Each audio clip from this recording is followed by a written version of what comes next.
مسیح یسوع میں آپ سب کی سلامتی ہو۔ عزیزو، آج ہم کلام مقدس میں سے پڑھیں گے وعدے اور ہدایت کے بارے میں۔ خروج کی کتاب اس کا 23 باب 24 آیت سے، تو ان کے معبودوں کو سجدہ نہ کرنا، نہ ان کی عبادت کرنا، نہ ان کے سے کام کرنا، بلکہ تو ان کو الٹ دینا اور ان کے ستونوں کو ٹکڑے ٹکڑے کر ڈالنا، اور تم خداوند اپنے خدا کی عبادت کرنا، تب وہ تیری روٹی اور پانی پر برکت دے گا۔ آمین، ہاللویا۔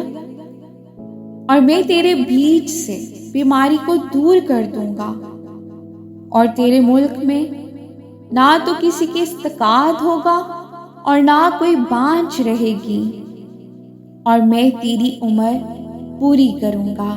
آمین۔ خداوند کی زندہ پاک کلام کے پڑھے اور سنے جانے میں اس کی برکت و خداوند کا شکر ہو۔ عزیزو، آج کے کلام کے وسیلہ سے خداوند ہم سب کو برکت دے، اور ہم سب کلام کے پڑھنے یا سننے والے محض نہ بنے، ہم کلام پر عمل کرنے والے بنے۔ آمین۔